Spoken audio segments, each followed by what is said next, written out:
Kesetiaan William Pluim bersama PSM Makassar akhirnya berbuah kejayaan.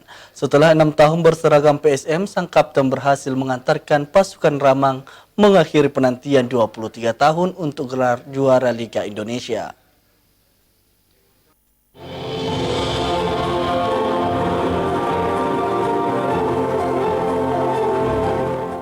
Liga 1 tahun ini akan menjadi musim yang bersejarah bagi PSM Makassar. Tim kebanggaan masyarakat Sulawesi Selatan itu berhasil menjadi kampion Liga Indonesia setelah penantian 23 tahun.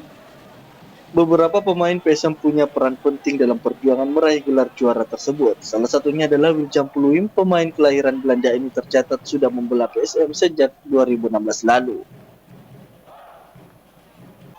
Selama kurang lebih 6 tahun berseragam tim Juku Eja, Pluim sudah melalui banyak hal sulit bersama PSM. Mulai dari merasakan finansial tim yang mengganggu hingga berjuang menyelamatkan PSM dari degradasi. Seiring performa apik William Pluim bersama PSM Makassar dari tahun ke tahun, banyak klub Liga 1 menginginkannya dengan gaji yang lebih tinggi. Namun, ia memilih tetap bertahan. PSM adalah satu-satunya tim di Liga 1 yang tidak memiliki stadion. Tetapi dari banyaknya kekurangan tim PSM, Pluim memutuskan untuk tetap bersama pasukan Ramang mewujudkan gelar juara.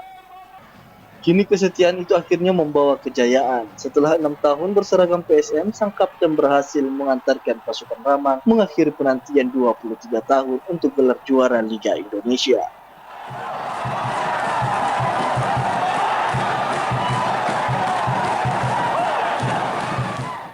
Loyalitas yang ditunjukkan William Pluim untuk PSM Makassar memang sangat tinggi. Ia tercatat sebagai pemain asing paling setia di Liga Indonesia karena hanya membela satu klub sejak memutuskan berakhir di kompetisi tanah air. Setelah mengantarkan PSM meraih juara Liga 1, banyak pihak yang khawatir jika Pluim akan hengkang. Namun, sang pemain kembali menegaskan untuk tetap bersama tim di musim mendatang.